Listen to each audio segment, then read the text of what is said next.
17 تاریخ ہی کو سن 2 ہجری میں یہ عظیم مارکہ پیش آیا جسے اللہ تعالیٰ نے قرآن مجید میں یوم الفرقان سے تعبیر فرمایا،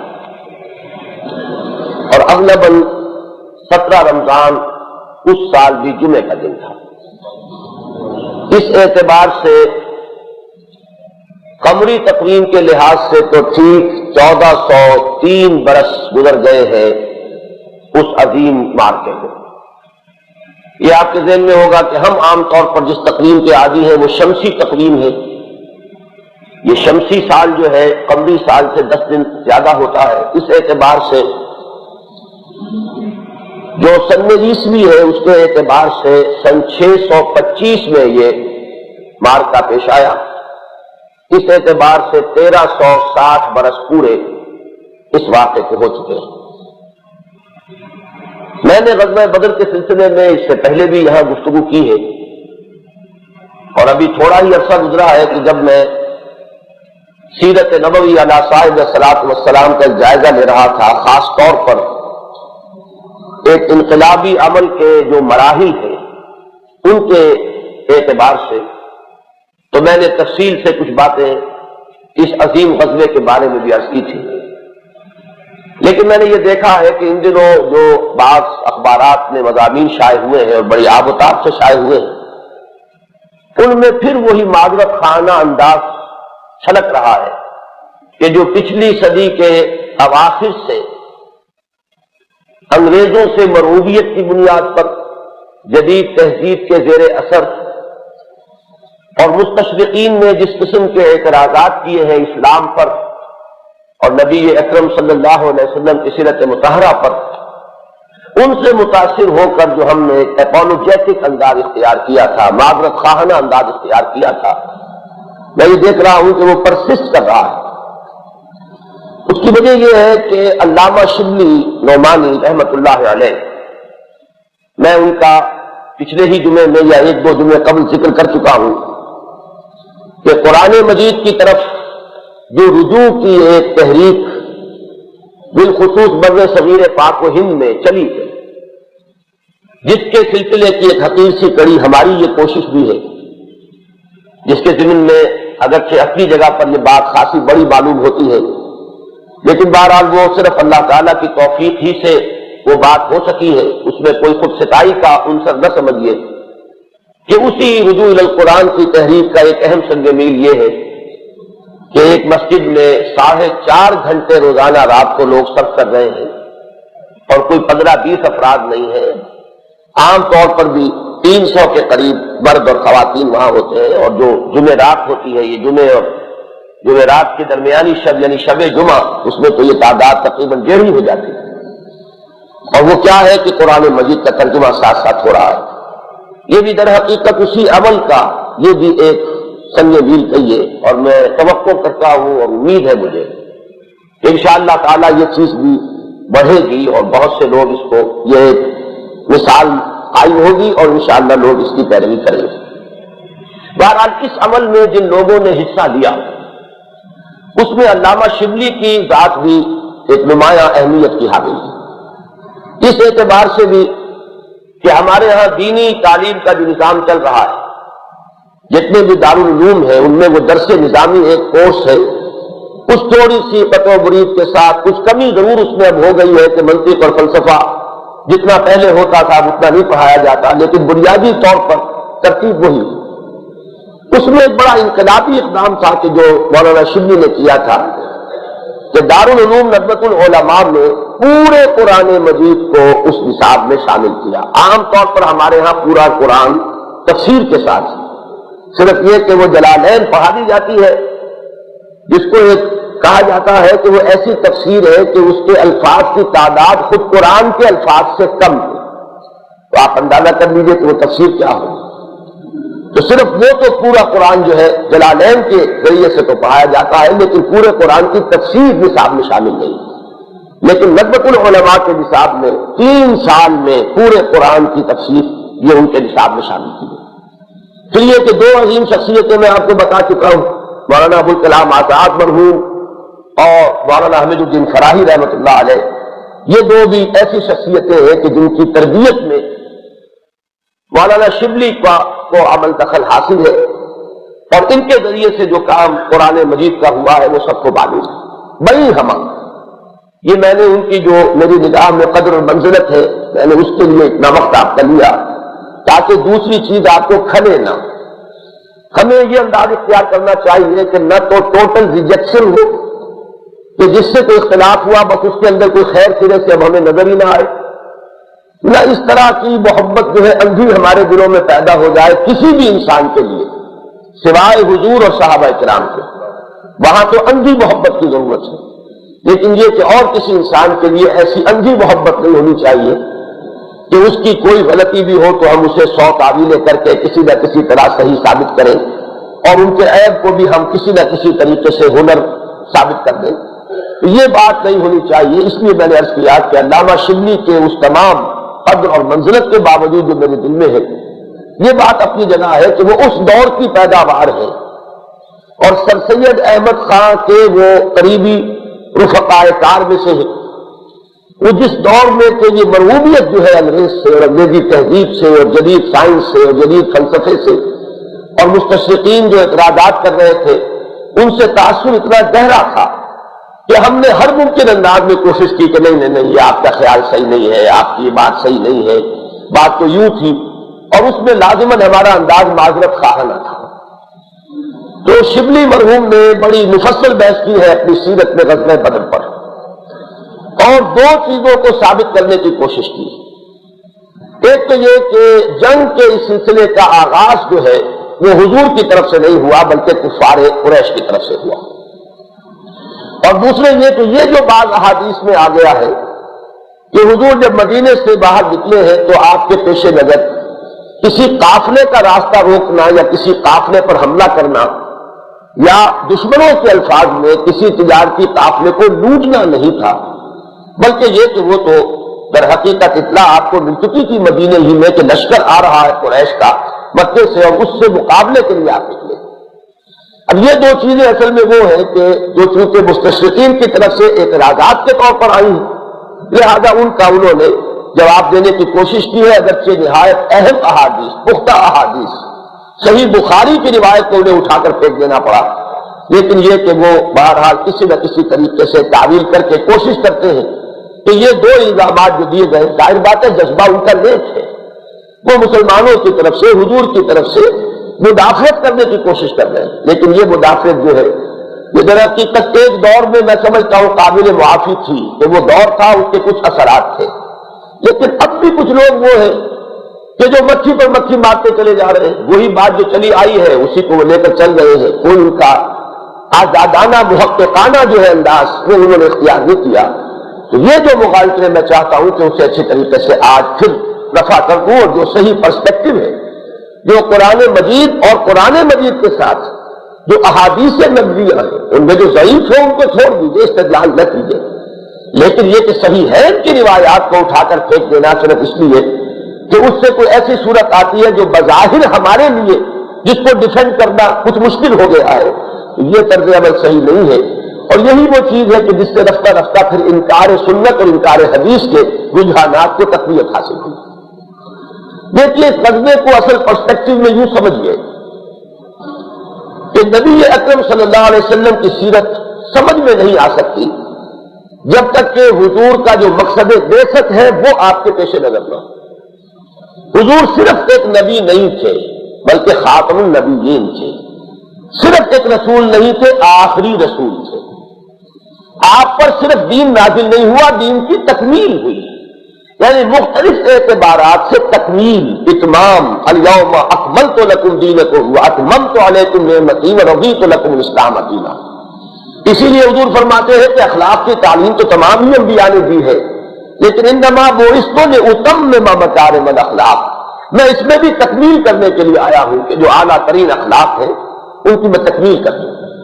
یہ جو تکمیل دین کا پہلو ہے اس کے اعتبار سے حضور کا مقصد بعثت تھا اللہ کے دین کا غلبہ، بلکہ نبوت کا بنیادی مقصد ہے اللہ کے دین کی تبلیغ۔ اب ان دونوں چیزوں میں ایک بڑا فرق ہے۔ تبلیغ تو عیسائی مشنریز بھی کرتے ہیں، وہ بھی آخر تبلیغ کر رہے ہیں، اپنا مذہب انہوں نے پھیلایا ہے، اپنے عقائد پھیلائے ہیں، آج بھی پھیلا رہے ہیں، مسلمان ملک میں مملکت خداداد پاکستان میں کنورشن ہو رہی ہے، اور وہ لوگ، اسے میں کہا کرتا ہوں سب خون مارنے کا انداز ہے، یہ بیک ڈور انٹری ہے، یہ پیچھے سے حملہ آور ہونا، سامنے کھلم کھلا تبلیغ نہیں ہے، لیکن اندر ہی اندر پسماندہ طبقات کے اندر جو ہے نقب لگا رہے ہیں، اور کتنے ہی لوگ ہیں کہ جو پاکستان بننے کے بعد مسلمان سے عیسائی ہو گئے. تو یہ چیز ہمارے لیے بڑی صدمے کی ہے. بہرحال اس وقت کہنا یہ تھا کہ تبلیغ تو وہ بھی کرتے، لیکن آج تک عیسائی مشنریز نے کہیں کوئی انقلاب برپا نہیں کیا. اسی طریقے سے تبلیغ تو کرتے بدھ مت کے بھکشو بھی تبلیغ کرتے ہیں، وہ بھی پھرتے ہیں، چکر لگاتے ہیں، لیکن یہ کہ ان کے پیش نظر کوئی انقلاب برپا کرنا نہیں ہے، اس لیے کہ کوئی نظام ہے ہی نہیں کہ جسے قائم کرنا ہو. وہ تو نظام ہو، اس نظام کو قائم کرنے کے لیے انقلاب برپا کرنا پڑتا ہے. ایک نظام آپ اپنے چوائس کا اگر قائم کرنا چاہتے ہیں تو جو ایگزسٹنگ سسٹم ہے اس کو ہٹانا پڑے گا، اس کے بغیر ممکن نہیں ہے. مذاہب تو سینکڑوں بھی ایک جگہ پر کوئی ایگزسٹ کر سکتے ہیں، لیکن نظام تو دو ایک جگہ نہیں چل سکتے، نظام تو ایک چلے گا. لہذا اگر جو نظام اس وقت چل رہا ہے وہ آپ کو پسند نہیں اور آپ اس کو ہٹانا چاہتے ہیں، کوئی اور نظام لانا چاہتے ہیں، تو اس کا مطلب یہ کہ آپ کو انقلاب برپا کرنا. تو حضور صلی اللہ علیہ وسلم کی جدوجہد صرف تبلیغی نہیں تھی، اور اس کو ان معیارات سے ناپنے کی کوشش کی جائے گی تو بہت سی چیزیں آپ کی سمجھ میں نہیں آئیں گی. بہت سے آپ کے اقدامات جو ہیں وہ آپ کو ایکسپلین نہیں کر پائیں گے. یہ اسی وقت سمجھ میں آتا ہے جبکہ مقصد بیسک یہ سامنے ہو کہ صرف تبلیغ کرنے نہیں میں آیا، تبلیغ تو کر رہا ہوں اس میں کوئی شک نہیں، لیکن تبلیغ سے اگلا مرحلہ میرے پیش نظر ہے، اور وہ ہے اللہ کے دین کو بالفعل غالب کر دیں. 3 مرتبہ قرآن مجید میں آیت مبارکہ آئی ہے، هو الذی ارسل رسولہ بالہدی ودین الحق لیظہرہ علی الدین کلہ. وہی ہے اللہ جس نے بھیجا اپنے رسول کو صلی اللہ علیہ وسلم الہدی اور دین حق دے کر، تاکہ وہ غالب کرے اسے کل کے کل دین پر، پورے نظام زندگی پر اللہ کے دین کا بول بالا ہوگا. تو وہ انقلابی جدوجہد کو سامنے رکھیے کہ اس کے مراحل کیا ہوتے ہیں. پہلے یہ کہ جو نظام آپ برپا کرنا چاہتے ہیں اس کی کچھ نہ کچھ تو فکری اساسات ہوں گی نا، کوئی فلسفہ ہوگا. اگر آپ کمیونزم کا نظام لانا چاہتے ہیں تو اس کے لیے ڈائلیکٹیکل میٹیریلزم، مارکسزم، یہ جو فلسفہ ہے مارکس کا، وہ اس کی جواب بنیاد ہے. پہلے اسے ذہنوں میں اتارنا ہوگا، اس کی تکلیف کرنی ہوگی. تو پہلا کام ہے اپنے نقطہ نظر کی، اپنے اصولوں کی تبلیغ. دوسرا، جو لوگ اس کو قبول کریں شعوری طور پر ان کو منظم کرنا. اس لیے کہ انقلاب جو ہے وہ صرف موب کے ذریعے سے، ہجوم کے ذریعے نہیں آتا. اقبال نے کس قدر خوبصورت شعر کہا ہے یہ عید آزادہ شکوہ ملک و دین اور عید محکومہ ہجوم مومنی. تو ہجوم سے کام نہیں چلتا. منظم جماعت، ڈسپلنڈ لوگ جو ایک حکم کے اوپر حرکت کریں. جب کہا جائے بڑھو بڑھے، چاہے نظر آ رہا ہو کہ سامنے موت ہے جدھر بڑھنے کا حکم دیا گیا ہے. جب کہا جائے رک جاؤ تو رک جائے. یہ جب تک نہیں ہوگا انقلاب نہیں آتا. تیسرا کیا ہے کہ ان کی تربیت کیجیے. اس لیے کہ اگر خام ہے جب تک تو ہے مٹی کا ہی کمبار تو، پختہ ہو جائے تو ہے شمشیر بے زنہار تو. لیکن پختگی کے اپنے اپنے معیارات ہوں گے. اسلامی انقلاب کے لیے پختگی وہ درکار ہے کہ جو انسان کو دن کا سپاہی اور رات کا راہب بنائے. اگر یہ دو اوصاف نہیں بنیں گے تو پھر اسلامی انقلاب کی طرف پیش قدمی نہیں کر سکتے. چوتھا مرحلہ جو اصل میں پہلے دن سے شروع ہو جاتا، ترتیب میں چوتھا ہے، وہ یہ ہے کہ جب آپ کسی نظام کو یہ کہتے ہیں کہ یہ نظام غلط ہے اور ہمیں اسے بدلنا ہے، تو جن لوگوں کے مفادات اس نظام سے وابستہ ہے کیا وہ آسانی سے برداشت کر لیں گے؟ کیا وہ دیکھتے رہیں گے ٹک ٹک دیدم دم نہ کشیدم اور آپ کو اپنے اس نظام کے اوپر پیشے چلانے کی آزادی دے دیں گے؟ ظاہر بات ہے اس کا کوئی امکان نہیں. جن کے مفادات ہیں، جن کا ویسٹڈ انٹرسٹ ہے، جن کی چودراہٹیں ہیں، جن کی سیادتیں ہیں، جن کی قیادتیں ہیں، وہ ظاہر بات ہے کہ وہ تو لازماً اپنے اس نظام کا تحفظ کریں گی جس کو آپ کہتے ہیں اسٹیٹس کو، کہ جو صورت چل رہی ہے وہی برقرار رہنی چاہیے، کوئی تبدیلی نہیں، کوئی انقلاب نہیں، سب غلط ہے، سب بکواس ہے. یہ ان کا طرز عمل ہوگا. اور وہ لازماً پہلے تو یہ کریں گے کہ صرف چٹکیوں میں اڑانا چاہیں گے، مذاق میں اڑا دیں گے، کیا پاگل ہو گئے، دماغ خراب ہے، مجنون ہے، ساحر ہے، شاعر ہے، یہ کہیں گے. اس کے بعد جب دیکھیں گے بات نہیں بن رہی اور ان کی دعوت تو لوگوں کے دلوں میں گھر کر رہی ہے، تو پھر پرسیکیوشن، تشدد، ان کو مارو، ان کو دیکھتے ہوئے انگاروں پر لٹا دو، ان کو گھروں میں بند کر دو، ان کو پھانسے دو تاکہ ان کو دل میں تارے نظر آ جائیں. یہ جو ہمارے نظام کو غلط کہنے والے ہیں، جو تشدد کر سکتے ہو کر دو. یہ پرسیکیوشن جو ہے سن 4 سے شروع ہو گیا مکہ مکرمہ میں، سن 4 نبوی ہجری نہیں، یعنی حضور پر وحی کے آغاز سے چوتھے سال۔ پہلے 3 سال تو یہ نا کہ بات جو ہے وہ پرسنل کانٹیکٹ سے اندر ہی اندر پھیل رہی تھی، ڈنکے کی چوٹ حضور نے وہ بات نہیں فرمائی تھی، اور انہوں نے بھی یہ سمجھا تھا کہ ایسے ہی ہے، کوئی چند سرفرے لوگ ان کے ساتھ ہو گئے ہیں، چند نوجوان ہیں سرفرے، کوئی ایسا خطرہ نہیں ہے ہمارے نظام کو۔ لیکن جب انہیں یہ محسوس ہوا چوتھے سال کہ نہیں، جسے ہم مشت غبار سمجھے تھے یہ تو بڑی آندھی بن گئی، اور واقعتاً نظام کوہنا کے پاس مانو یہ معرض انقلاب میں ہے۔ Now guard up your lines, اپنی قوتوں کو مجتمع کرو اور اپنے اس نظام کی پوری طریقے سے حفاظت کرو۔ یہ جو 8 سال ہے سن 4 سے لے کر سن 12 نبوی تک، ہجرت تک، یہ ہے چوتھا فیز۔ اس کو اب آپ عدم تشدد کہہ لیں، اس کو آپ پیسو ریزسٹنس کہہ لیں، اس کو پیسفل جس کو مظاہرہ کہتے ہیں وہ کہہ لیں، peaceful demonstration of your will, کہ ہمیں قائم رہنا ہے اسی پر چاہے ہمارے ٹکڑے اڑا دیں، یہی صحابہ کرام نے کیا۔ لیکن یہ کہ ان کو یہ اجازت نہیں تھی کہ وہ ہاتھ اٹھائیں، یہ اجازت نہیں، جوابی کارروائی نہیں، کفو ہے دیا تم اپنے ہاتھ بندے رکھو پورے 8 برس۔ یہ چوتھا مرحلہ۔ 5واں مرحلہ آیا ہجرت کے فوراً بعد، یا ہجرت کے ساتھ ہی کہیے، اور یہ مرحلہ یہ تھا کہ اب مسلمانوں ہم نے تمہیں ایک جگہ بھی دے دی، ایک بیس عطا کر دیا مدینے میں، اور اب تمہاری جمعیت بھی ہے، اب تم 20 30 40 نہیں ہو، اب کم سے کم یہ کہ 250-300 افراد تمہارے ساتھ ایسے ہیں آزمودہ کار، مجے ہوئے، تربیت یافتہ ایسے موجود ہیں، لہذا اب اقدام کرو، اب آگے بڑھو یا وقت کی رفتار روک دو۔ یہ ہے اصل میں وہ چیلنج کہ جو پھر 5واں مرحلہ ہوتا ہے انقلاب کا۔ یہ ہے وہ مرحلہ کہ جو ہجرت کے فوراً ساتھ شروع ہو گیا، اور آیہ مبارکہ نازل ہوئی، اذن للذین یقاتلون بانہم ظلموا وان اللہ علی نصرہم لقدیر۔ میں اس آیت کا ترجمہ ابھی نہیں کر رہا، بعد میں کروں گا، اس لیے کہ میری گفتگو میں اس کا جو ریفرنس ہے وہ بعد میں آئے۔ یہ اقدام حضور نے کس شکل میں کیا؟ یہ ہے وہ بات کہ جو سمجھنے کی۔ مدینے تشریف لانے کے بعد میں نے 12 عرض کیا ہے، لیکن پھر ریپیٹ کر رہا ہوں، میں چاہتا ہوں یہ چیزیں ازبر ہو جائیں کم سے کم ان لوگوں کو جو اس مقام پر آتے ہیں جمعے کی نماز ادا کرنے کے لیے، اور ان مضامین سے انہیں دلچسپی ہے۔ حضور نے 6 مہینے تو صرف کیے ہیں صرف مدینے میں اپنی پوزیشن کو کنسالیڈیٹ کرنے کے۔ میں انگریزی الفاظ اس لیے استعمال کرتا ہوں کہ آپ اسی سے بات سمجھیں گے، زیادہ لوگ یہاں جو آتے ہیں بعض حضرات کی شکایت ہوتی ہے، لیکن یہ کہ وہ گھبرائے نہیں۔ میں جب بھی کبھی انگریزی کا لفظ بولتا ہوں کوشش کرتا ہوں کہ ساتھ ہی اس کا اردو میں بھی میں کوئی اور جملہ بول کر اس کا مفہوم بیان کر دوں، تو آپ سے رہ کچھ نہیں جاتا، بات ساری آپ کے سامنے بھی آ جاتی ہے، لیکن یہ کہ زیادہ نوجوان جو یہاں آتے ہیں ان کو شاید انگریزی اصطلاحات سے بات زیادہ سمجھ میں آئے۔ تو کنسالیڈیشن یا استحکام، اپنی جو پوزیشن ہے وہاں پر مضبوط کر لیا۔ اس میں 3 کام جو ہے وہ بہت اہم ہے، اس کو ذہن میں رکھیے۔ سب سے پہلے مسجد نبوی کی تعمیر 7 مہینے میں مکمل ہوئی۔ یہ اب ظاہر بات ہے ہر تحریک کا ایک مرکز ہونا چاہیے، وہ مرکز جہاں اس کا قائد ہے، اس کا رہنما ہے، اس کے سپہ سالار ہیں، جہاں لوگ آ رہے ہیں جا رہے ہیں، تربیت ہو رہی ہے، مشورے ہو رہے ہیں۔ یہ صرف مسجد کی جگہ نہیں تھی، یہ در حقیقت ایک انقلابی تحریک کا مرکز تھا۔ یہی فیصلے ہوتے تھے کہ بھیجنا ہے کوئی جیش، آؤ اب آؤ مسلمانوں۔ جب کوئی باہمی مشورے کی ضرورت پیش آتی تھی، اذان دی جاتی تھی، لوگوں کو بلایا جاتا تھا۔ یہ در حقیقت وہ اذان بعض مواقع پر بالکل بے وقت جو دی جاتی تھی، نماز کا کوئی وقت میں اذان دی جا رہی ہے، تو لوگ سمجھ لیتے تھے کہ کوئی خاص مسئلہ ہے جس میں حضور کو مشورہ درکار ہے یا آپ کو خاص بات بتانا چاہتے ہیں۔ تو یہ اس انقلابی تحریک کا مرکز تھا۔ تو تعمیر مرکز اولین۔ نمبر 2، یہ جو 2 طبقے تھے اب مدینے کی چھوٹی سی ریاست میں، شہری ریاست، ایک سٹی اسٹیٹ وجود میں آ گئی تھی، ایک مہاجرین ایک انصار۔ اگر ان کو مضبوط رشتے میں پہلے ہی دن سے نہ جوڑ دیا جاتا تو ہو سکتا ہے بعد میں ہوا نہیں کہ منافقین نے طرح طرح سے ریشہ دوانیاں کرنے کی کوشش کی کہ ان کو لڑا دیا جائے، بھڑا دیا جائے، جو آج ہمارے یہاں ہو رہا ہے طبقاتی کشمکش۔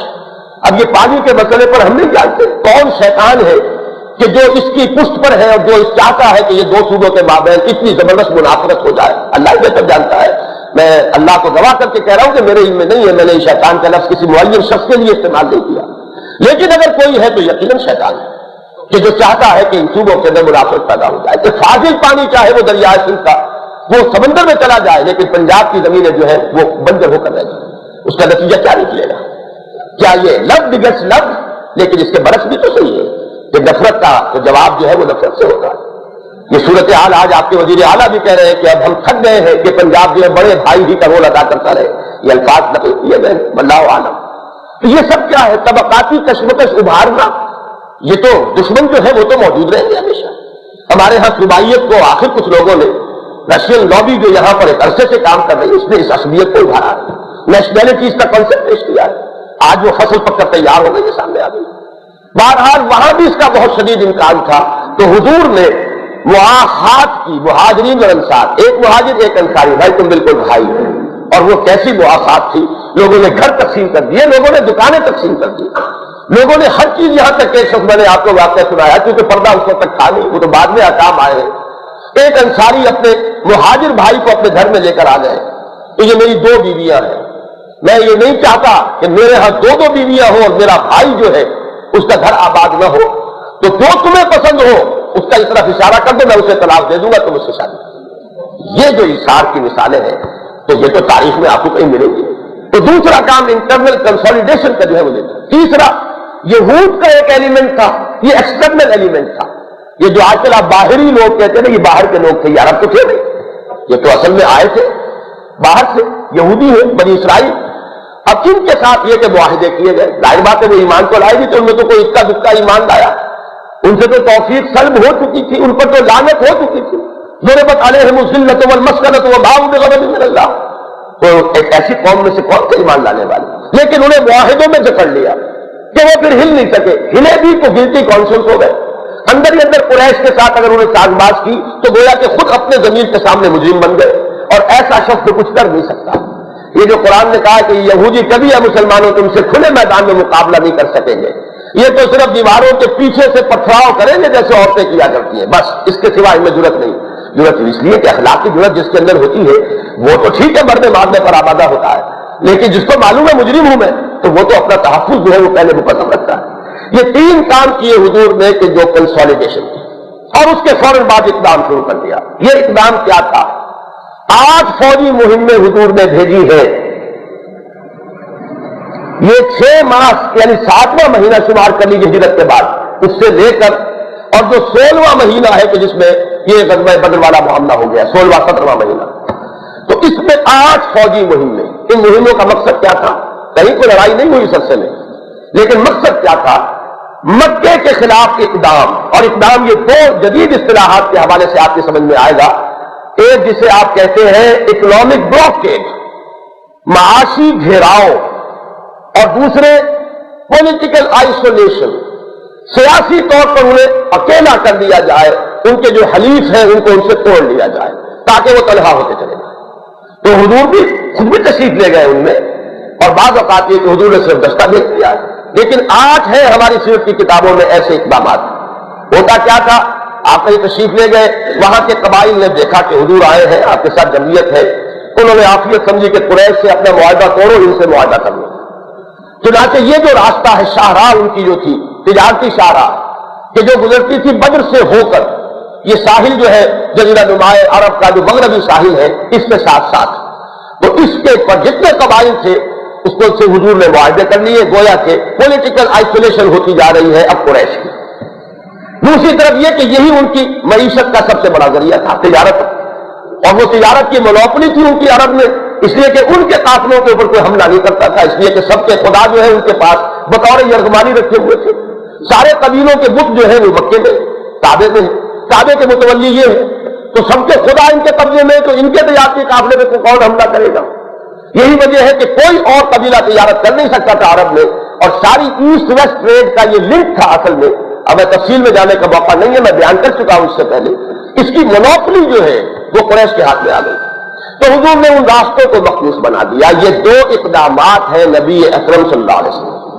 اور اس میں جو سب سے بڑی بات ہو گئی وہ کیا کہ ایک دستہ جو حضور نے بھیجا تھا جنوبی ان کا جو راستہ تھا تجارت کی، اس کو محفوظ بنانے کے لیے، جو مکے اور طائف کے درمیان راستہ تھا جہاں سے ہو کر قافلے جاتے تھے یمن کو، اس پر آپ نے ایک دستہ بھیجا. 12 اس میں صحابہ تھے، عبداللہ ابن جہش اس کے امیر تھے، اور کس قدر سیکریسی کا معاملہ کیا کہ انہیں خط دیا گیا سربمہر، اور یہ کہ 2 دن کی مسافت پر مدینے سے باہر نکل کر پھر خط کھول کر دیکھنا کہ اس میں کیا لکھا ہے، اور پھر اس کے اوپر عمل کرنا. وہ گئے, انہوں نے دیکھا خط میں لکھا وادی نخلا جاؤ وہاں قیام کرو. وادی نخلا کم سے کم وہاں سے 300 میل دور ہے, اندازہ کیجیے. یہ کوئی ایسا نہیں کہ بدر کو 80 میل کے فاصلے پر تھا نا, یہ 300 میل کا فاصلہ. وہاں قیام کرو. وادی نخلا سے ہو کر گزرتی ہے شارہ ان کی جنوبی, کہ جس سے ان کے قافلے تجارتی جاتے تھے طائف ہوتے ہوئے اور یمن کی طرف. وہاں ایک قافلے سے ان کی مدبیر ہو گئی اور مسلمانوں کے ہاتھوں ایک کافر مارا گیا, عمرو ابن الحضرمی. یہ مکے کا باشندہ اور بڑا صاحب حیثیت, وہ مارا گیا مسلمانوں کے ہاتھوں. اور یہ کہ جلتی پر تیل کا کام جس سے ہوا وہ کیا کہ وہ مسلمانوں کے علم میں نہیں تھا. وہ سمجھ رہے تھے کہ یہ ابھی جو ہے رجب کا مہینہ شروع نہیں ہوا, رجب کا چاند اصل میں ہو چکا تھا. تو گویا کہ وہ جو ان کے ہاں محترم مہینے تھے, یہ اقدام ہوا بھی اس محترم مہینوں میں, جو ان کی روایات کے اعتبار سے بہت بڑا مذہبی اور اخلاقی جرم تھا. یہ وہ واقعہ ہے کہ جس سے آگ لگ گئی مکے کے اندر کہ اچھا محمد کی اتنی جرت صلی اللہ علیہ وسلم کہ اب انہوں نے ہمارا آدمی مار دیا. دوسری طرف وہ واقعہ پیش آ گیا کہ بہت بڑا تجارتی قافلہ گیا ہوا تھا ابو سفیان کی سرکردگی میں شام, وہاں بھی بھنک پہنچ گئی اس واقعے کی. اس لیے کہ یہ قافلہ کوئی ایسا نہیں ہوتا تھا کہ 2-4 دن میں واپس آ جائے. وہاں جا کر بھی ان کا طویل قیام ہوتا تھا, اپنا سارا سامان بیچنا ہے, وہاں سے سامان لینا ہے. ابھی وہ شام میں تھے, انہیں اس واقعے کی بھنک پڑ گئی اور انہیں اندازہ ہو گیا کہ محمد تو اس ہمارے راستے کو مخدوش بنا چکے صلی اللہ علیہ وسلم. وہ بہت بڑے مدبر سیاستدان, انہوں نے فوراً ڈبل پریکاشن لی. یہ لفظ نوٹ کر لیجیے, دوہری احتیاط. ایک طرف تو مکے پیغام بھیج دیا کہ میرے قافلے کو محمد کے آدمیوں سے خطرہ ہے صلی اللہ علیہ وسلم, لہذا حفاظت کا بندوبست کرو. دوسری طرف خود راستہ ہی بدل دیا.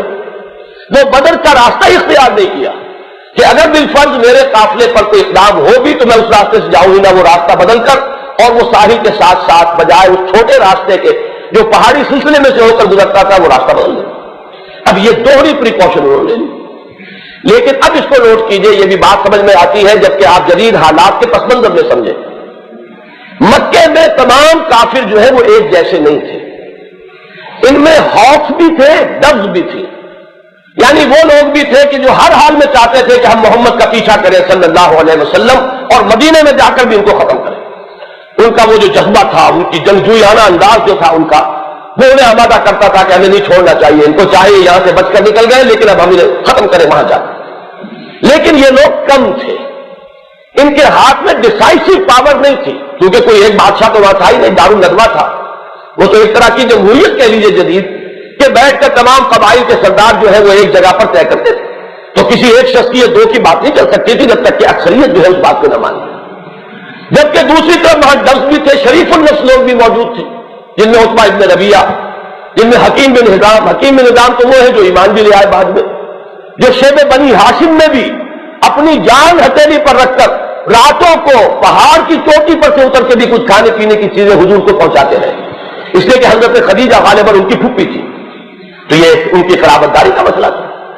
پھر اسی طریقے سے اور لوگ بھی تھے کہ جو نہیں چاہتے تھے, ان کا کہنا یہ تھا, عتبہ کا کہنا یہ تھا خاص طور پر جب اس پر دباؤ پڑتا تھا کہ اب ہمیں اقدام کرنا چاہیے محمد کے اور ان کے آدمیوں کے خلاف صلی اللہ علیہ وسلم, تو وہ کہتا تھا دیکھو یہاں سے وہ چلے گئے, اب تم انہیں عرب کے حوالے کر دو, اگر تو وہ عرب پر غالب آ جائے, اس لیے کہ جو دعوت یہاں دے رہے تھے وہاں بھی دیں گے.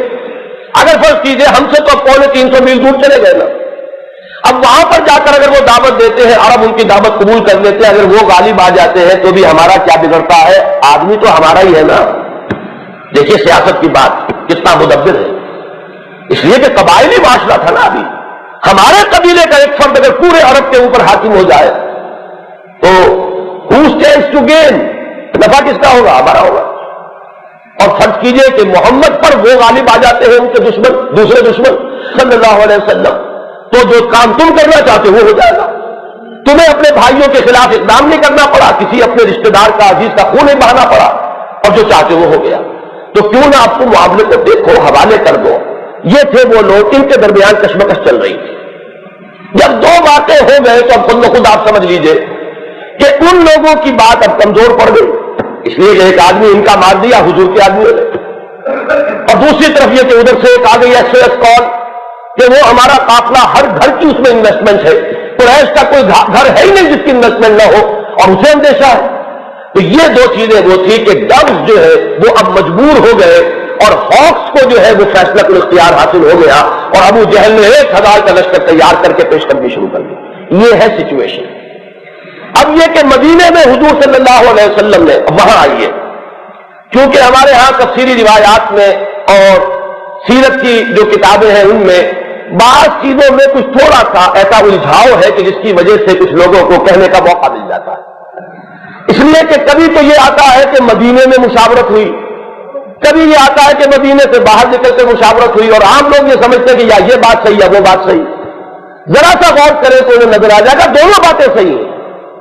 ہوا یہ کہ حضور نے جب آپ کو اطلاع ملی کہ اب ابو سفیان روانہ ہونے والے ہیں اپنے قافلے کو لے کر شام سے، تو آپ نے پہلی مشاورت مدینے ہی میں منعقد کی. آپ نے فرمایا ایک بہت بڑا قافلہ ہے جس کے ساتھ 50-60 افراد ہیں صرف جو محافظ ہیں، اور مال جو ہے تجارت کا وہ بہت ہے، تو آؤ چلے اس کا ارادہ کرتے ہیں ادھر چلتے ہیں. لیکن اس میں مشاورت کی کیوں ضرورت پیش آئی؟ حضور کو یہ اندازہ تھا اللہ تعالیٰ کی طرف سے جو بھی انبیاء کرام کو ایک علم دیا جاتا ہے وہ ضروری نہیں کہ ساری تفصیلات پہلے سے بتا دی گئی ہو، لیکن ایک اندازہ تو ہو جاتا ہے. میں آج سوچ رہا تھا سورہ یوسف کا مطالعہ کرے تو اسے یہ پتا چلتا ہے کہ حضرت یعقوب کو یہ معلوم تھا کہ حضرت یوسف فوت نہیں ہوئے، لیکن کہاں ہے یہ تو پتا نہیں نا، کس حال میں ہے یہ پتا نہیں. اور یہی وجہ ان کے صدمے کی تھی، ورنہ کسی کا کوئی بچہ فوت ہو گیا ہو تو 10 دن 20 دن 30 دن سال 2 سال اس کے بعد صدمہ ختم ہو جاتا ہے. یہ صدمہ ہے جو ہرا رہنے والا کہ ہے تو زندہ لیکن پتہ نہیں کہاں. یہ ہمارے ہاں بھی جو خرقاق قسم کے لوگ بچوں کو اغوا کر کے لے جاتے ہیں ان کے والدین پر یہ بیتتی ہے کہ انہیں پتا ہے کہ مرا نہیں ہے، وہ کہیں لے جائے پتہ نہیں کہاں ہے، کس حال میں ہے، کون اسے مار کوٹ رہا ہے، کون اسے کیا گدھوں کے انداز میں اس سے خدمت لے رہا ہے، تو پتہ نہیں. تو یہ سوہان روح تھا حضرت یعقوب علیہ السلام کا. تو ایک اندازہ بھی اللہ دیتا ہے لیکن ضروری نہیں کہ ساری تفاصیل پیش کی طور پر بتا دیں. تو اندازہ حضور کو تھا کہ کوئی آنے والی ہے بات، کوئی بڑا واقعہ ہے جو ہونے والا ہے. لہذا یہ پہلی مرتبہ تھی کہ حضور کے دل میں یہ بات آئی کہ یہ صرف مہاجرین کے لیے اب کافی نہیں ہوگا بلکہ انصار بھی اس مہم میں ساتھ چلیں. اس سے پہلے جو 8 آپ نے خود سفر کیے یا دستے بھیجے کل 8، ان میں کسی بھی انصاری کو آپ نے شامل نہیں کیا، یہ سب مہاجرین تھے. یہ پہلی مرتبہ تھی کہ اندازہ ہو گیا حضور کو. تو حضور نے اس کے لیے وہی مسجد نبوی کے اندر ایک محفل منعقد کی. اس طرح کا معاملہ ہے، چلنا چاہیے. مہاجرین نے کھڑے ہو کر سب نے کہا ٹھیک ہے حاضر ہے، لیکن حضور نے جو توقع فرمایا تو جو رئیس انصار کے تھے حضرت سعد بن عبادہ ان کا ماتھا ٹھنکا کہ حضور کا شاید روح سکون ہماری طرف.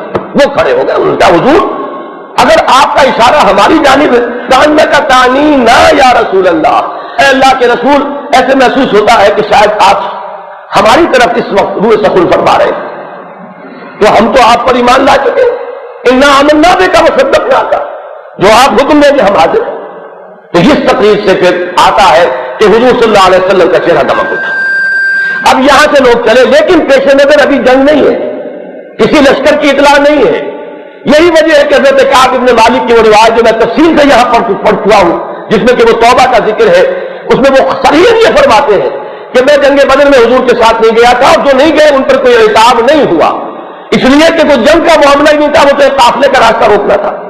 یعنی یہ کہ یہ بخاری کی روایت ہے، کعب ابن مالک رضی اللہ تعالیٰ عنہ بیان کر رہے ہیں، وہ اس میں موجود ہے اس پوری سچویشن کے اندر. تو انہوں نے صاف صراحت کی ہے کہ چونکہ قافلے کا راستہ روکنا تھا اس لیے کوئی ایسی بات نہیں تھی کہ سب کو جانا ضروری ہو. اور اس کے لیے عقلی دلیل میں مزید یہ دیتا ہوں کہ ذرا غور کیجئے، اگر حضور کے علم میں ہوتا کہ وہ لشکر آ رہا 1000 افراد کا تو حضور صرف 8 تلواریں لے کر نکل جاتے ان کے مقابلے کے لیے. صرف دو گھوڑے، 70 اونٹ اور مجاہدین 313 یا 315 جو بھی تھے ان کے پاس تلواریں صرف 8. اس ساز و سامان کے ساتھ اس اسلحہ کے ساتھ نکل سکتے تھے. اصل میں اس وقت تک جنگ کا کوئی اندازہ ہی نہیں تھا اور جنوب سے یعنی مکے سے کسی لشکر کے آنے کی اطلاع تھی ہی نہیں حضور کو صلی اللہ علیہ وسلم. حضور نے وہی بات فرمائی تھی کہ جو آپ پر منکشف ہو گئی تھی جس کی اطلاع ملی تھی کہ بات چلنا. اب جب آپ باہر نکل آئے اور 3 دن کی مسافت پر مدینے سے باہر آ چکے تب آپ کو اطلاع ملتی ہے کہ وہ تو قریش کا لشکر جو ہے وہ آ رہا ہے. اب 2 چیزیں ہیں، ایک شمال سے قافلہ آ رہا ہے اور ایک جنوب سے وہ لشکر جو ہے وہ آ گیا ہے. اور اس کے بارے میں قرآن مجید میں یہ موجود ہے کہ حضور صلی اللہ علیہ وسلم کو اللہ تعالیٰ نے بتایا اور اللہ کے رسول نے پھر مسلمانوں کے سامنے رکھ دیا کہ مسلمانوں اب یہ دو امکانات ہیں، ایک طرف قافلہ ہے مال تجارت سے لدا پھلا، اور اس کے ساتھ وہ حافظ ہے صرف گنتی کے 50 60 70، دوسری طرف ایک لشکر آ رہا ہے کیل کانٹے سے لیس، اور اللہ نے یہ وعدہ فرمایا ہے کہ ان دو میں سے ایک پر ضرور تمہیں غلبہ عطا فرما دے گا، تو بچاؤ کدھر چلے۔ یہ تھی اصل میں وہ دوسری مشاورت کہ جو مدینے سے باہر نکلنے کے بعد جبکہ حضور کو یہ معلوم ہوا کہ یہ مسئلہ ہو رہا ہے اور یہ دو اب سچویشنز ہیں، تو آپ نے اپنے ساتھیوں کے مورال کا اندازہ کرنے کے لیے، اور یہ ہر کمانڈر کو کرنا ضروری ہے، کوئی بھی بڑی مہم ہے جس کو کہ وہ انڈرٹیک کر رہا ہے تو اس کے لیے لازم ہے کہ دیکھے ساتھی ان کا جذبہ کیا ہے، ان کے مورال کا کیا حال ہے۔ وہاں پھر تقریریں جو ہوئی ہیں وہاں سعد ابن عبادہ نہیں ہے، وہ نہیں آئے تھے اس میں، بلکہ سعد ابن معاذ ہیں کہ جو کہ اوس کے سردار ہیں، انہوں نے وہاں کھڑے ہو کر انصار کی طرف سے کہا جو آپ حکم دیں گے ہم حاضر ہیں۔ بہرحال مہاجرین کا تو کوئی سوال ہی نہیں کہ ان میں سے کوئی شخص بھی کوئی بات کوئی اور سوچتا، تو حضور کا چہرہ پھر دمک اٹھا، پھر آپ نے فیصلہ کن اقدام جو ہے وہ بدر کی طرف کیا ہے۔ یہ ہے اصل مسئلہ۔ میں جنگ کی تفاصیل میں اس وقت نہیں جا سکتا، وقت بھی ختم ہو رہا ہے۔ اب اصل میں جو موضوع تھا جس کو میں نے لیا تھا اس کو سمجھیے۔ اگر تو جنگ کے آغاز کا آپ معاملہ کرنا چاہتے کہ کس نے کیا، تو دیکھیے اس میں دو باتیں علیحدہ ہیں۔ ایک تو یہ کہ جنگ کا اعلان تو قریش کی طرف سے تو سن 4 نبوی میں ہو چکا ہے، جب انہوں نے مسلمانوں پر پرسیکیوشن شروع کیا، تشدد شروع کیا، مارنا شروع کیا، ان میں سے بعض کو شہید بھی کر دیا بالفعل، حضرت سمیہ کو شہید کر دیا، حضرت یاسر کو شہید کر دیا، تو مطلب یہ کہ قریش کی طرف سے تو وار ڈکلیئر اسی وقت سے۔ ظاہر بات ہے کہ اب یہ تو دوسری بات ہے کہ مسلمانوں کو اجازت نہیں تھی ابھی تک، ان کے ہاتھ بندھے ہوئے تھے، اگر انہیں اجازت ہوتی تو جنگ وہی ہو گئی ہوتی، چاہے اس کا نتیجہ جو بھی نکلتا۔ تمام صحابہ جو ہے وہ اس وقت تک کتنے تھے، 30-40، تو 30-40 کو قریش سب کا سب کو شہید کر دیتے، لیکن اگر ہاتھ بندھے نہ ہوتے تو مسلمان بہرحال۔ میں نے کبھی یہ کہا تھا کہ میں کبھی سوچا کرتا تھا کہ کیسے ممکن ہوا کہ ابو جہل حضرت یاسر کو اور حضرت سمیہ رضی اللہ تعالیٰ عنہما کو شہید کر رہا ہے اور مسلمان دیکھ رہے ہیں اور کوئی ہاتھ نہیں اٹھا رہا، تو کیا وہ بے غیرت تھے یا بزدل تھے؟ اور ہے کون؟ سابقون الاولون، جن میں سے ایک ہزار کے برابر ہے کم سے کم۔ نہیں، یہ بات نہیں تھی، نہ بے غیرت تھے نہ بزدل تھے، اجازت نہیں تھی۔ ڈسپلن اس کا نام ہے کہ حضور کی طرف سے اجازت نہیں، یہ لو برداشت کرو۔ تو اگر تو آپ یوں کہنا چاہیں تو بات غلط نہیں ہوگی کہ جنگ انہوں نے تو اسی وقت ڈکلیئر کر دی تھی۔ ہاں مسلمانوں کے ہاتھ اب کھلے ہیں تو جوابی کارروائی اب انہوں نے کی، تو یہ بات تو ہوگی صحیح، یہ غلط نہیں ہوگی۔ یہی وجہ ہے کہ سورہ حج کی آیت میں الفاظ کیا آئے ہیں، اذن للذین یقاتلون بانہم ظلموا، آج سے اجازت دی جا رہی ان لوگوں کو جن پر جنگ ٹھوس دی گئی تھی، آج تک ان کے ہاتھ بند تھے، آج سے ان کے ہاتھ بھی کھول دیے گئے کہ ان پر ظلم و ستم کیا گیا ہے۔ الذین اخرجوا من دیارہم بغیر حق الا ان یقولوا ربنا اللہ، جو اپنے گھروں سے بھی نکال باہر کیے گئے ناحق، صرف اس جرم کی پاداش میں تو انہوں نے کہا کہ ہمارا رب اللہ ہے۔ تو معلوم ہوا کہ اگر آپ وہاں سے شروع کریں تب تو بات ٹھیک ہے۔ باقی یہ جو ہجرت کے بعد ہے یہ اقدام حضور کی طرف سے ہوا۔ اگر حضور نے یہ مہم نہ بھیجی ہوتی، اگر کوئی کافر مسلمانوں کے ہاتھوں نہ مارا گیا ہوتا، اگر حضور نے یہ ساری شاہراہ مخدوش نہ کر دی ہوتی، اگر ابو سفیان کا وہ SOS کیبل نہ پہنچ گیا ہوتا، تو جنگ بدر کا کوئی سوال نہیں تھا۔ لہذا ہمیں اس کے اندر قطعاً کوئی معذرت خواہانہ انداز اختیار کرنے کی ضرورت نہیں ہے کہ اصل میں یہ انقلاب نبوی کا وہ 5واں مرحلہ تھا کہ جس کے نتیجے میں وہ آخری پھیر شروع ہوا ہے جس کو ہم عام کانفلکٹ یا مسلح تصادم سے تعبیر کرتے ہیں۔ اگر اقدام نہ کرتے، اپنے گھر میں بیٹھے رہتے، حضور مدینہ منورہ میں، یا کم سے کم مکہ کی طرف رخ نہ کرتے، مشرق کی طرف نجد کی طرف رخ کر لیتے، نجد کے قبائل میں تبلیغ کرتے جا کر اور وہاں دارالاسلام بنانے کی فکر کرتے۔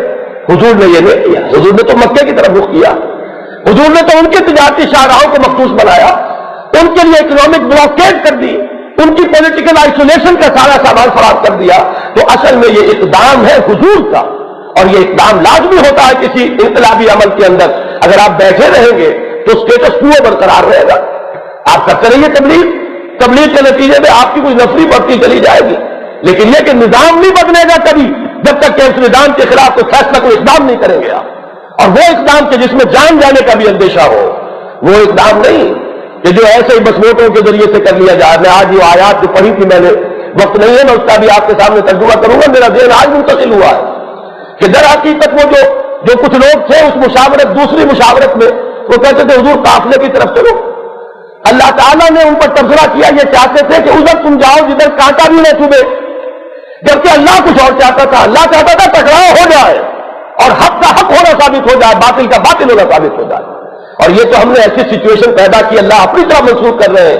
اگر تم بظاہر آپس میں قرارداد طے کر کے نکلتے تب بھی ایک وقت پہ نہ پہنچ سکتے. لختلفتم فی المیعاد، ہو سکتا ہے کوئی پہلے پہنچ جاتا کوئی بعد میں پہنچ جاتا. فرض کیجئے کہ 1 سال پہلے یا چند مہینے پہلے بھی ڈیٹ طے ہو چکی، 17 رمضان کو ہمارا مقابلہ ہوگا، تو ہو سکتا ہے قریش کو آنے میں 2 دن کی تاخیر ہو جاتی، یا حضور کے وہاں پہنچنے میں کوئی 1 دن کی تاخیر ہو جاتی. نہیں، اگر تم باہم طے کر کے بھی چاہتے کہ ایک مقابلہ جو ہے کرے تب بھی وہ سچویشن نہ ہوتی، کوئی نہ کوئی اختلاف ہو جاتا. یہ ہماری خاص تدبیر تھی کہ ہم نے تو ایسا سامنے لا کے کھڑا کر دیا کہ اب کسی کے لیے پیچھے ہٹنے کا سوال ہی نہیں تھا. یہ ہے قرآن مجید کا انداز. تو ایک بات تو یہ سمجھ لیجیے، اور تجارت کے قافلے پر حملہ یہ یقیناً کسی درجے میں بھی ہمیں اس میں بھی اپالوجی کی ضرورت نہیں ہے. جنہوں نے 8 برس تک مسلمانوں کے خون سے ہولی کھیلی، کیا ان کا مال اتنا متبرک تھا، مقدس تھا کہ اس کے اوپر ہاتھ نہیں ڈال سکتے؟ جنگ کرنے میں انسان جو ہے دوسرے کی جان پر ہاتھ ڈالتا ہے، تو مال تو اس سے کمتر شے ہے، کوئی بڑی شے تو نہیں ہے. نبی اکرم صلی اللہ علیہ وسلم نے اگر یہ کیا تو قطعاً کوئی چیز ایسی نہیں ہے کہ جس میں کوئی قباحت کا پہلو. اس لیے کہ ان کی طرف سے جو کچھ ہوا ہے یہ تو کچھ بھی نہیں ہوا بھی مسلمانوں کی طرف سے. لہذا یہ دونوں انداز یہ وہ بنیادیں ہیں کہ جس پر یہ اپولوجیٹک انداز جو ہے وہ تعمیر ہوتا ہے. پھر مقالے لکھے جاتے ہیں، احادیث کی نفی ہوتی ہے. یہ حضرت کعب بن مالک رضی اللہ تعالیٰ عنہ کی حدیث بخاری شریف سے اس کو اٹھا کر پھینک دیتے ہیں لوگ، اس لیے کہ وہ تو کھلونے سمجھے ہوئے، احادیث تو گویا کہ کھلونے ہیں. ذرا قرآن مجید میں دقت ہوتی ہے، کچھ موڑنا توڑنا پڑتا ہے تھوڑا سا، باقی حدیث کو تو موڑنے توڑنے کی ضرورت اٹھا کے پھینک دو. یہ انداز جو ہے ہمارے ہاں بعض جو ہے دانشوروں نے اختیار کیا ہوا ہے. تو یہ ہے وہ پرسپیکٹو کہ اس میں دیکھیے کہ اصل مسئلہ کیا تھا. اب میں چاہتا ہوں کہ ذرا ان آیات کا صرف ترجمہ آپ کو سنا دوں. یہ سورہ انفال 10 رکوعوں پر مشتمل ہے اور یہ ایک مربوط خطبہ ہے.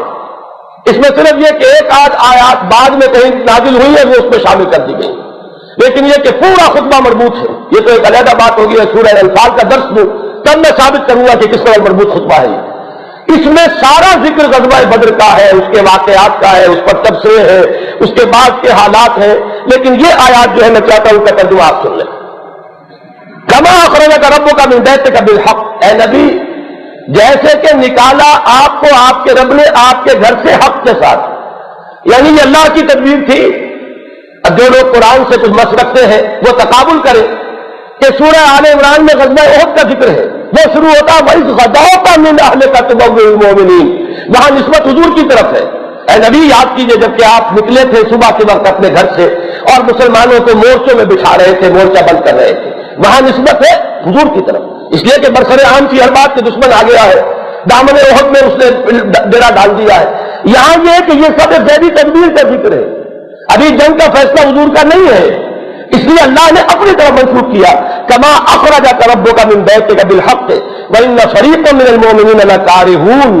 وہ جو دوسری مشاورت ہوئی تھی اس میں جو کچھ لوگ کہہ رہے تھے نا کہ چلیے قافلے کی طرف چلیے، وہاں چلے پہلے، اور دلائل ان کے پاس بھی تھے. دیکھیے ہمارے پاس تو ہتھیار ہی نہیں ہے، 8 تلواریں کل، کیسے مقابلہ ہوگا؟ تو کم سے کم وہ 50-60 جو ان کے ساتھ محافظ ہیں، ہم ان کے ہتھیار جو ہوں گے وہ تو ہمارے پاس ہو جائیں گے، پھر لشکر سے مقابلہ درست رہے گا. یہ نہیں سوچا کہ اللہ تو فیصلہ کر چکا ہے کہ جو بھی ایک تم قبول اختیار کر لو اس پر تمہیں غلبہ دے دے گا. تو یہ تو اللہ تعالیٰ کی طرف سے غلبہ دیا جانا تھا. لیکن یہ کہ بہرحال کچھ لوگ تھے، 1-2 ہوں گے، ان کی بات کو قرآن نے یہاں نقل کیا کہ ان میں سے کچھ لوگ جو تھے اس کو پسند نہیں چاہیے. یجادلونک فی الحق من بعد ما تبین، اس کے بعد کہ حق واضح ہو چکا تھا، نظر آ گیا تھا حضور کی منشا کیا ہے، اللہ کی منشا کیا ہے. پھر بھی کچھ لوگ تھے، میں پھر عرض کروں گا ہوں گے چند 1-2، لیکن ان کا ذکر قرآن کر رہا ہے. انہیں ایسا محسوس ہو رہا تھا کانما یساقون الی الموت وہم ینظرون، گویا کہ انہیں موت کی طرف دھکیلا جا رہا اور موت کو وہ اپنی نگاہوں سے دیکھ رہے. یعنی کچھ 1-2 بزدل ہو گئے. ظاہر بات ہے کہ مکے میں مدینے آتے ہی کچھ نہ کچھ تو منافقین بھی مسلمانوں کے اندر شامل ہو گئے تھے نا، کچھ ضعفاء بھی موجود تھے، وہ ہوں گے چند. اور اسی لیے میں سمجھتا ہوں میرے پاس ایک تعبیر ذہن میں یہ آئی ہے کہ جو مختلف تعدادیں آتی ہیں، کہیں 319، کہیں 313، کہیں 315، میرا نئی تعبیر یہی ہے کہ جب یہ مشاورت ہوئی ہوگی وہ چند لوگ بھی ہوں گے اور پھر بعد میں وہ چند لوگ کھسک گئے ہوں گے. اور بدر میں جو تھے وہ یقیناً سب وہی تھے کہ جو صادق الایمان اس لیے کہ بدری ہونا جو ہے وہ تو صحابہ میں ایک بہت بڑا اونچا رتبہ کا حامل ہونا ہے، لہذا اللہ تعالیٰ نے ان سب کو خالص کر دیا ہوگا۔ اب اس کے بعد آ رہا ہے وہ آیت آ رہی ہے وَإِذْ يَعِدُكُمُ اللَّهُ إِحْدَى الطَّائِفَتَيْنِ، یاد کیجئے جب کہ اللہ تعالیٰ وعدہ کر رہا تھا مسلمانوں تم سے کہ دونوں گروہوں میں سے ایک جو ہے وہ تمہیں ضرور دے دے گا، وَتَوَدُّونَ، اور تم یہ چاہتے تھے أَنَّ غَيْرَ ذَاتِ الشَّوْكَةِ تَكُونُ لَكُمْ، کہ جس میں کانٹا بھی چبھنے کا اندیشہ نہیں وہ ملنا چاہیے۔ یہ 50-60 افراد جو ہے تو مقابلہ ہی نہیں کریں گے، ہتھیار ڈال دیں گے فوراً، کوئی کانٹا ہی نہیں چبھے گا، کسی کو دخل ہی نہیں آئے گا، تو تمہاری خواہش یہ تھی۔ یہی میں آج جب صبح غور کر رہا تھا میں نے کہا اسلام قائم کرنا اس ملک میں یہ تو بہرحال کوئی میری جاگیر نہیں ہے اور کوئی میرا ہی اس کے اوپر کوئی پروپرائٹری شپ نہیں ہے، کوئی حقوق میں نے اس کے لیے اپنے لیے جو ہے وہ وقف نہیں کرا لیے ہیں، یہ تو تمام مسلمان چاہتے ہیں۔ کوئی انتخابات کے ذریعے چاہتا ہے، کوئی سمجھتا ہے اور اللہ وجل بصیرت سمجھتا ہے کہ انقلابی راستے کے بغیر اسلامیہ نہیں آئے، لیکن یہ کہ آج میرے ذہن میں آیا کہ انتخابی راستے میں کانٹا نہیں چبھتا، اور دوسرے یہ کہ بہرحال سب نہ صحیح کوئی نہ کوئی تو ان میں ایسے بھی آ جاتے ہیں نا کہ جو اقتدار کے طالب ہوتے ہیں۔ ایک زمانے میں یہاں الیکشن ہوا تھا، ایک دینی جماعت میں نام نہیں لیتا، اس کے ٹکٹ پر کچھ لوگوں نے سیٹیں جیتی تھی، پھر وہ سب کے سب چھوڑ گئے تھے اپنی پارٹی کو، اس لیے کہ وہ تو ظاہر بات ہے اقتدار کا کھیل جب آتا ہے اور اس میں جب ریوڑیاں بٹتی ہیں اور ریوڑیوں سے آگے بڑھ کر جو ہے لڈو بٹنے شروع ہوتے ہیں تو بڑے بڑے صاحب عظیمت لوگ جو ہے ان میں سے ایسے نکلتے ہیں کہ پاؤں جو ہے پھسل جاتے ہیں۔ یہ راستہ وہ ہے اور انقلاب کا راستہ وہ ہے کہ جس پہ جان ہوتے ہی پلٹ کر جانا پڑتا ہے، یہ وہ راستہ ہے کہ اس کے لیے تم نہیں چاہتے تھے۔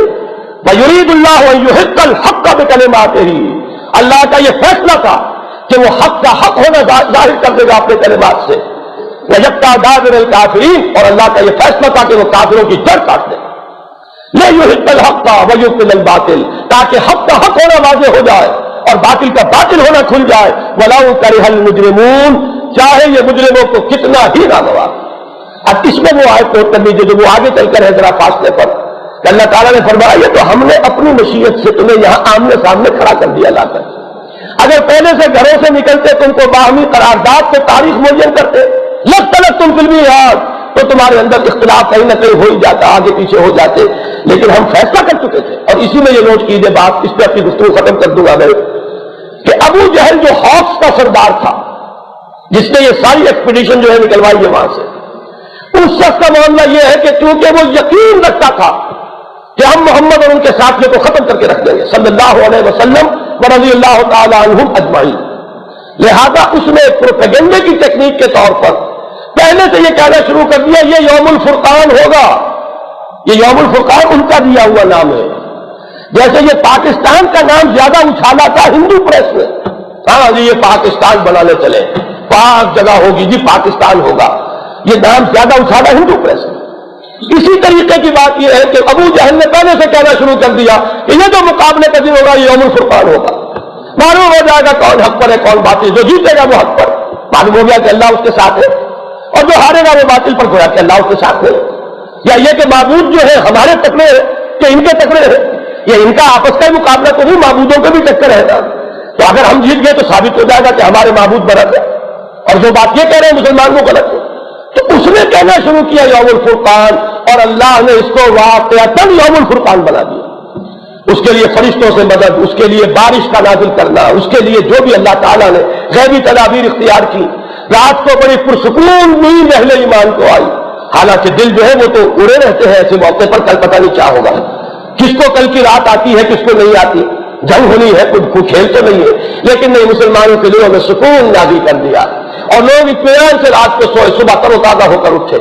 ریتلی زمین رہ گئی تھی کہ جس پر ان کا مقام تھا، قدم دھس رہے تھے، پانی نہیں تھا، جب وضو کے لیے کسی کو غسل کی حاجت ہو گئی تو اس کے لیے بھی نہیں، اللہ نے عین وقت پر بارش نازل کی، وہ بارش روک کر اس کا پانی حوض بنا لیا گیا، اس کا ذکر بھی قرآن مجید میں ان آیات میں ہے، لیکن وقت نہیں ہے۔ بہرحال ان آیات کا آپ اس روشنی میں مطالعہ کریں تو یہ جو پہلے دو رکوع کی آیات ہے انہیں کے اوپر انسان غور کرے تو نظر آ جائے گا کہ بات وہی صحیح ہے جو سیرت میں ہمارے متقدمین نے ثبت کی ہے، بات وہی صحیح ہے جو صحیح احادیث سے سامنے آتی ہے، قرآن بھی بول وہی رہا ہے، اس کے بین السطور وہی ہے، اس کے الفاظ پکار رہے ہیں، لیکن یہ کہ سکون شناس نہیں دل برا خطا نجاس، اگر انسان میں فہم نہ ہو یا قلت تدبر ہے، غور و فکر نہیں کر رہا ہے، گہرائیوں میں نہیں اتر رہا ہے، اغیار کے تانوں سے متاثر ہو گیا ہے، تو خلوص و اخلاص کے ساتھ بھی، میں یہ نہیں کہتا کہ ان کی نیتوں میں کوئی فطور ہے، خلوص و اخلاص کے ساتھ بھی انسان کسی غلط رخ پر پڑ جاتا ہے،